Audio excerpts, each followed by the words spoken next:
Good morning, Bowie High. One day closer to the end of a school week and 1 week left until spring break makes us happy. And Ezeogu, Lucie, Dauverchain, and Addison, Levi are back with a Thursday show that'll make you want to recite high like a math. 3.14159. Don't forget to smile, BHS. This is the Bulldog Bulletin.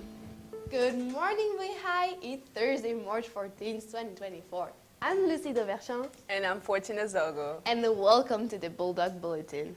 T-minus 7 school days to spring break, guys. Today's top story is an announcement from the city of Bowie, who is offering a young adult life skill group for people between age 16 and 24. They have a great opportunity to help you develop interpersonal skills, finding jobs, dealing with stress, time and money management, goal setting, and a bunch of other useful stuff. If you think you'd like to come join them, they also bring lunch.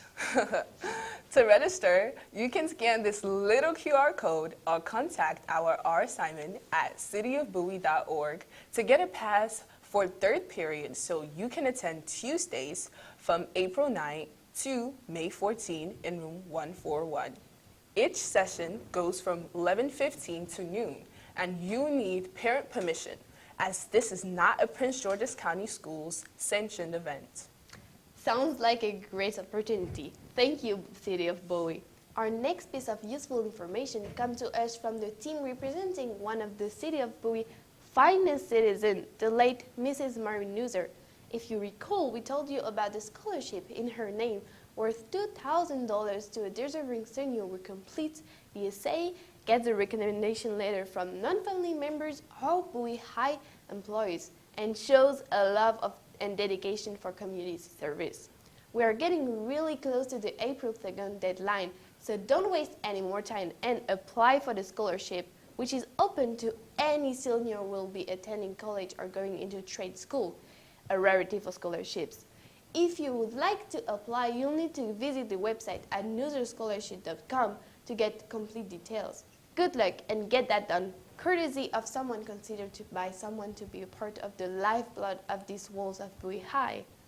And since you mentioned blood, you know where we're going next.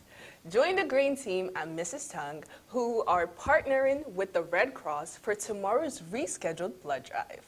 So far, only 29 of the 59 intended volunteers will be rolling up their sleeves to donate their most precious resource.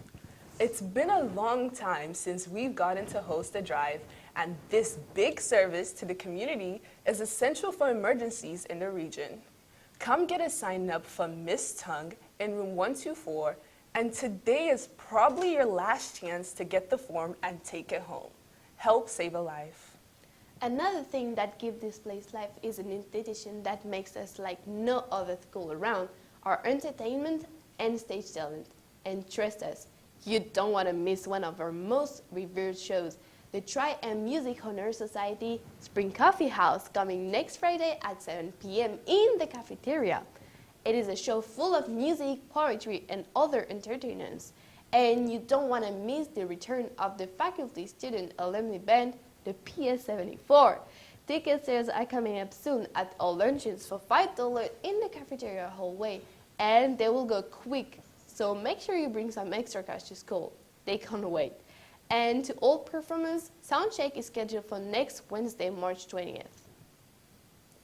And you know, this year TV show we do is like no other as well. And one of the things that makes it so great is people like our friend and colleague, Addison Levi, who's back in the Weather Center with updates and our extended outlook. Heidi, Heidi, ho! That means good morning if you're a fan of the legendary Cab Calloway, Harlem Renaissance stuff, y'all. And welcome back to the Weather Center. Things have really been going awesome the past couple days, and I've heard no complaints from anybody about how amazing it's been outside lately. Right now, the Doppler's all clear in the region and it's currently 45 degrees out there. Great start. And you know we only work on B-days here on the show, so let's take a look at our 4-day outlook. Today brings the highest temperature we felt in a really long time, it seems, as we expect 76 degrees with mostly sunny skies. Don't forget to hydrate, spring athletes. The low will only go down to 57. Our favorite workday of the week, Friday, will be a couple degrees cooler at 73, then the temperature falls to 46. That's probably because we're expecting some clouds and showers to roll in. Saturday is another stunner with a high of 63 and the rain moving out of town to bring the sun back to play with a 45-degree evening. Then Sunday is going to really be up and down for good old St. Patrick's Day. The high will reach 63 again with partly cloudy skies, then will fall all the way down to 39 to start some cooler temperatures for the next week. Still not going to get too cold though.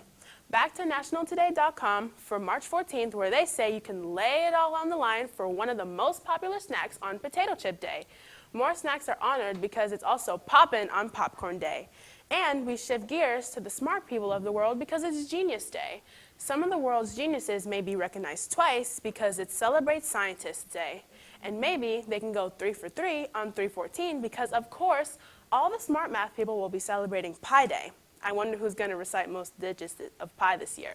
See Miss Williams in room 49 for details about today's after-school contest. And speaking of pie, I'll take apple. And this little slice of your day is over. I'm Addison. I hope your Thursday is special. And here's that message one more time from Bob Ross, Gordon Ramsay, and Mr. Olson's Lip Mat Kids. I'm Bob Ross. Today, I decided to put away the palette knife for a chef's knife and get into cooking. Today, I have a special guest with me, Gordon Ramsay. Hi, I'm Budget Gordon Ramsay, because how much money do you think the Lit magazine has? This season's theme is food, so send in your recipes, stories, any art, anything to do with food. Don't be a donut. Submit it by March 15th and you could be on the Lit magazine. Join the literary magazine. And don't forget the lamb sauce. Thanks, Hadiwadi. All your writers have until tomorrow to get your submissions in. This just in. Mr. Lemaitre says to get your application for NHS today and have it filled out and submitted by tomorrow for consideration. Application extended because of Monday's power outage. Something else you'll want to submit if you're a junior is your permission slip to attend the annual district-wide Colors Fair field trip coming up after we return from spring break, about a week later on April 9th. Wanna go? Stop by Counseling Suite for application and act fast. Seats are limited and they're filling up. However, college isn't for everyone, and we get that. Which brings us to our next opportunity for anyone looking to join our armed forces. Guidance counselor Ms. Lopez sends us an order for all of you military hopefuls to sign up for the April 4th Spring ASAP test, or Armed Service Vocational Aptitude Battery. It's what you need to take if you want to find out what jobs you would qualify for in the Army, Navy, Air Force, Marines, Coast Guard, or maybe even the Space Force. I'm not sure if that's part of the assessment yet. Either way, get over to her in Guidance on the double to start figuring out your path to serving our great country.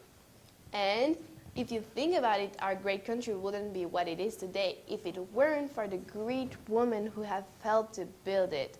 Today's Women's History Month Back is some background information on the origination of the month itself with this video found from USA Today's channel on YouTube. Let's learn. Shaping human history since the dawn of civilization, but it's the month of March that was chosen to honor women throughout history. Here's why. The origin story of Women's History Month is up for debate, but it was born right here in the U.S. during the suffrage movement, when women were fighting for the right to vote. Some historians say that its roots can be traced back to a protest on March 8, 1857. It was then that a group of women from New York City textile factories allegedly staged a strike over poor working conditions. But scholars argue that this demonstration was fabricated, suggesting that the strike was invented retroactively to give the annual celebration a more compelling backstory. At first, women's history was only observed for one day. The Socialist Party of America first declared National Women's Day in 1909 amid the women's rights movement, but the idea quickly spread around the globe. The idea of an International Women's Day was proposed and approved in 1910 at the International Conference of Working Women in Copenhagen, which we now celebrate every year on March 8th. Fast forward to the 1970s in Sonoma County, California, where a group of people were fed up that women's history was being left out of the classroom. The first Women's History Week was celebrated in March 1978, culminating with a parade in downtown Santa Rosa, California.